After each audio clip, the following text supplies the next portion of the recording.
Hello, welcome to my presentation. Today I will be presenting my analysis, The Affect of the Marginal Being, representing peripheral bodies as vehicles of political and social sentiment in Roberto Bolaño's writing.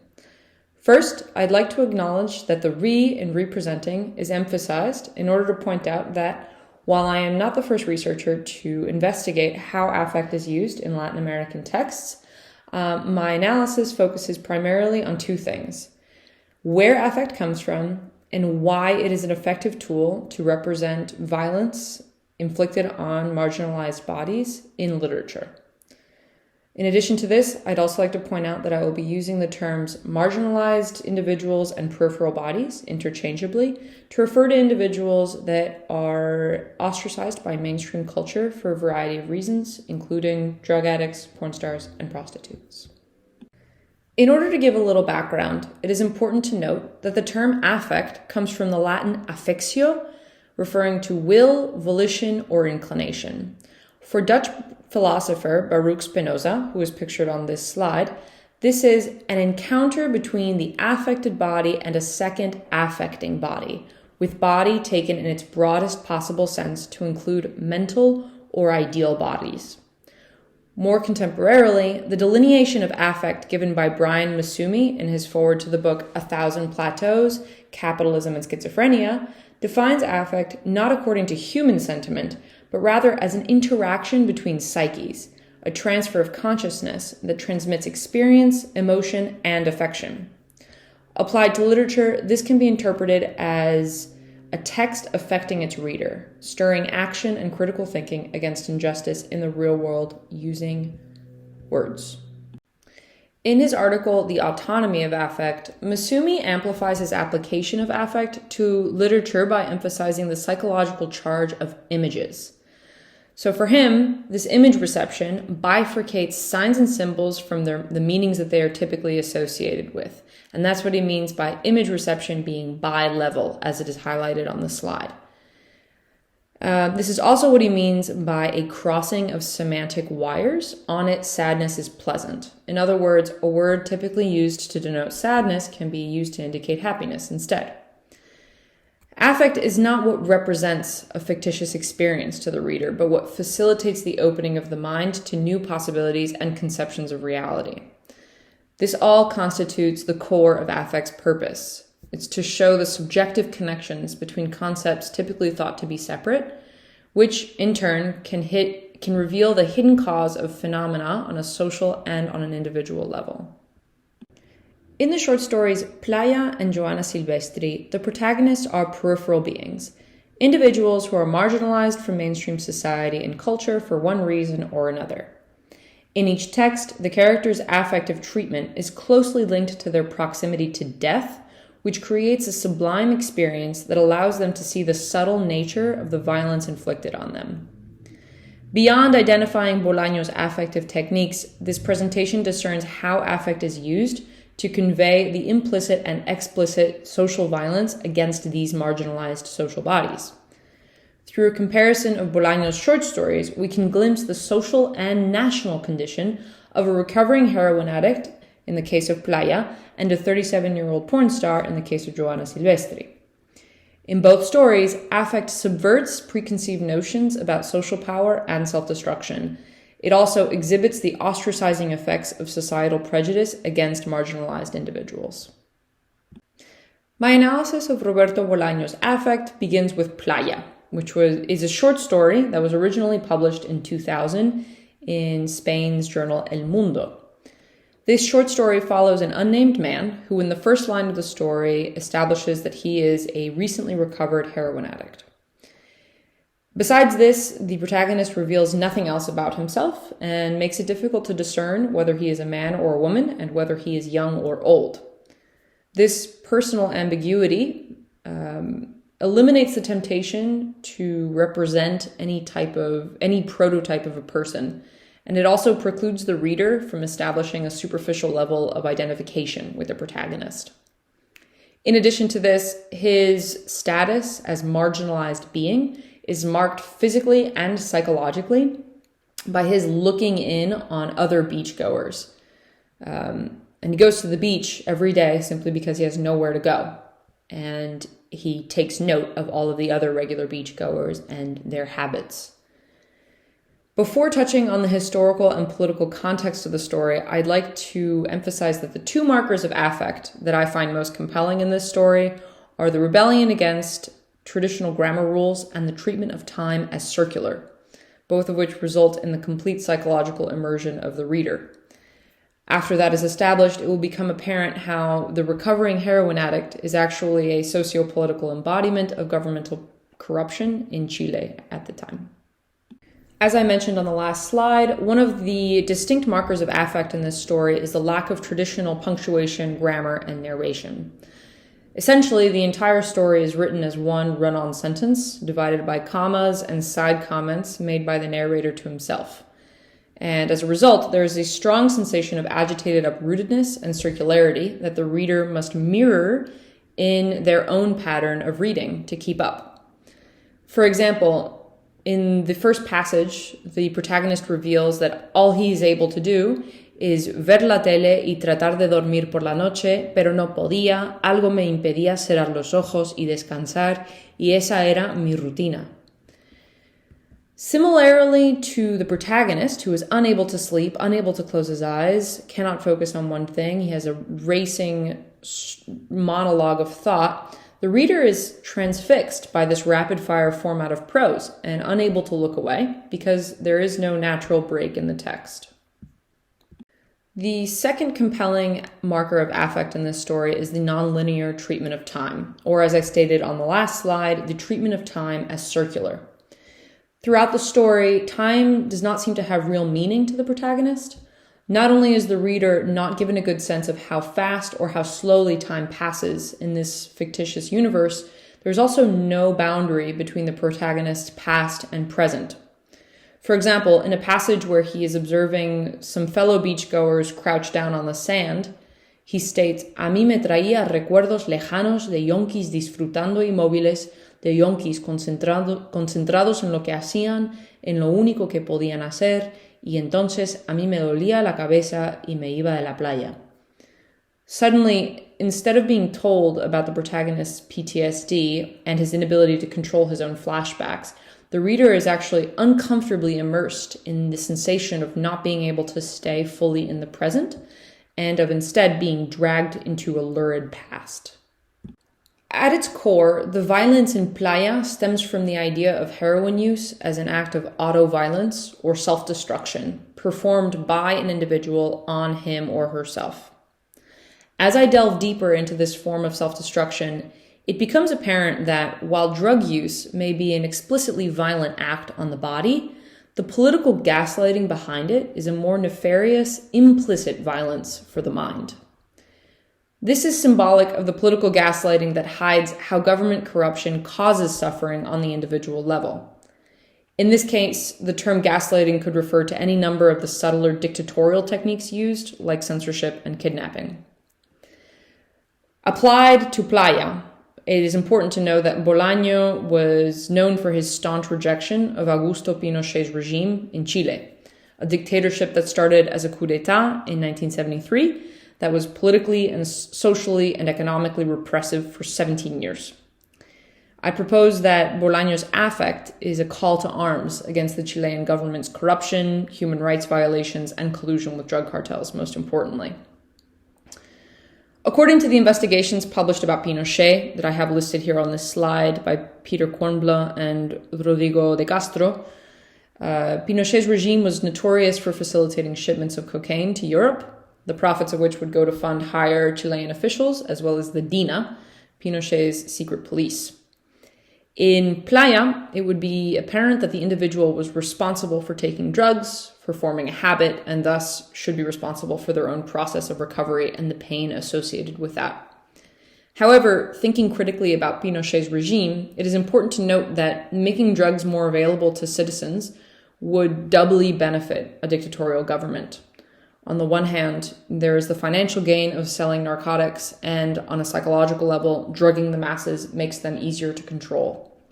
So, what Bolaño is conveying here through his affect is that in a world where governing forces are not guided by the best interests of the people, the individual who chooses to reject their dependency on what they are fed, whether it be propaganda or drugs, is the seed of political resistance.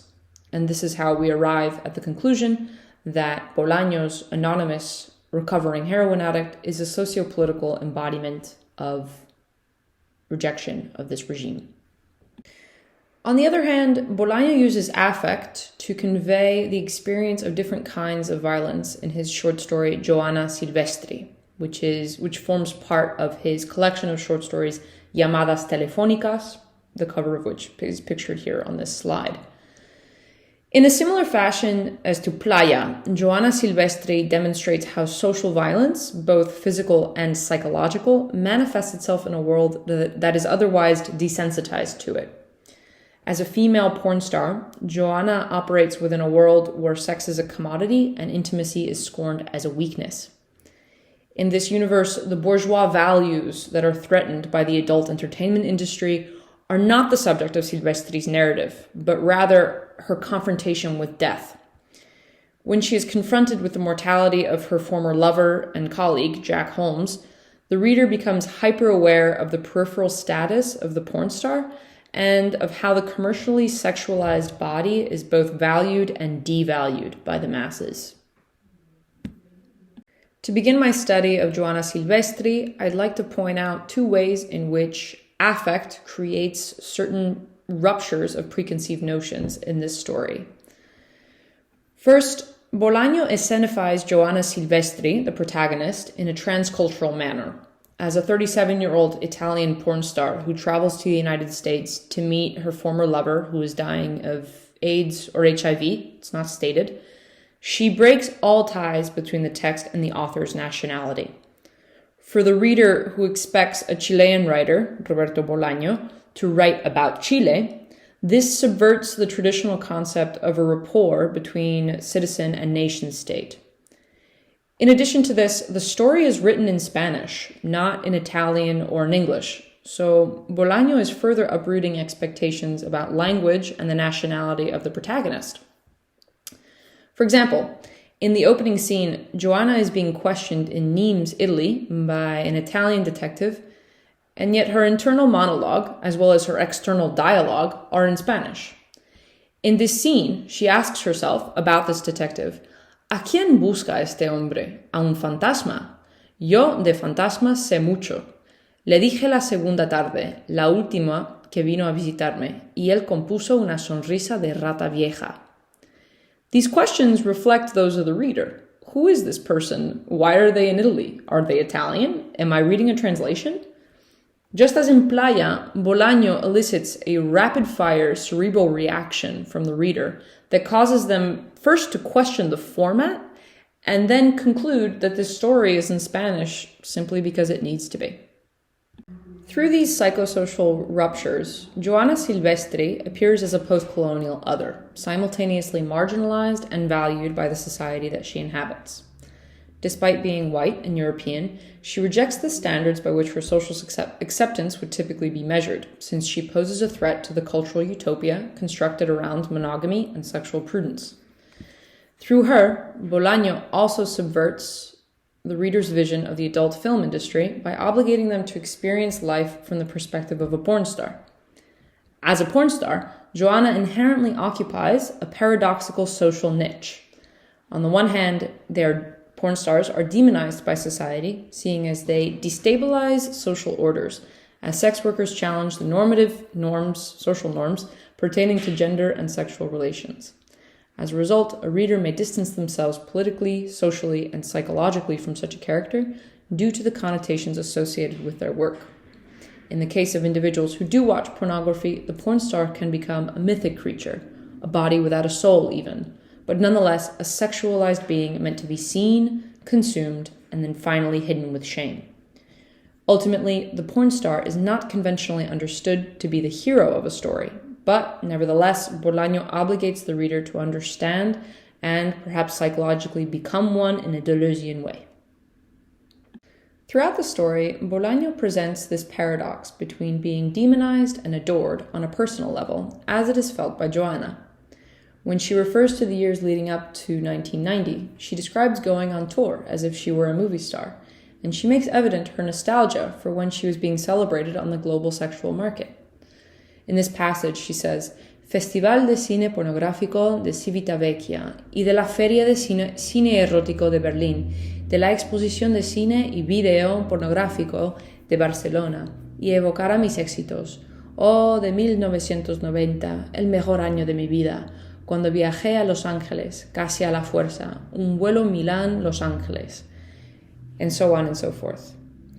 Inherent to these admissions would be the assumption that she no longer travels so much, because due to her age and perhaps competition with younger actresses, she is no longer as desired by the masses as she once was. Therefore, she is depicted as even more marginalized, this time not for being a sex worker, but rather for being a devalued sexual body. In other words, she is no longer the focus of the adult film industry, and yet is less capable of reintegrating into the normative world because of social stigma, or perhaps because of a lack of desire to do so. Now that Joanna's status as marginalized being has been established, it is important to note that the use of affect in her story conveys the impact of death on her as an individual. This is coded into Joanna's story because as she feels her anxiety growing about the passage of time and her gradual professional devaluation, she herself is symbolically experiencing a slow death, just like Jack Holmes. Nevertheless, this sentiment is never written explicitly and is instead codified into scenes where she oscillates between the past and the present. Her retelling of her first trip to Los Angeles, for example, during which she was courted by movie directors, when en total hicimos 4 películas en 2 semanas, más o menos con el mismo equipo, y trabajar a las órdenes de Robbie Pantoliano era como jugar y trabajar al mismo tiempo. In this case, this retelling of the story not only conveys the nostalgia mentioned on the last slide, but also foreshadows the grim happenings of her second trip to the United States, in which she witnesses the external slow death of Jack Holmes.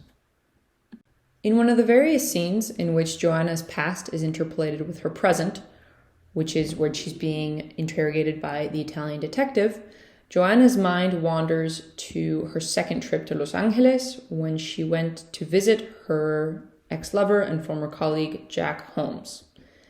This visit apparently destabilized her sense of control, and by relaying it, Bolaño successfully diminishes the psychological distance that the reader may have continued to establish between themselves and the sex workers depicted in the story. Now, Bolaño uses affect successfully in this scene, first by shrouding Jack's illness in mystery.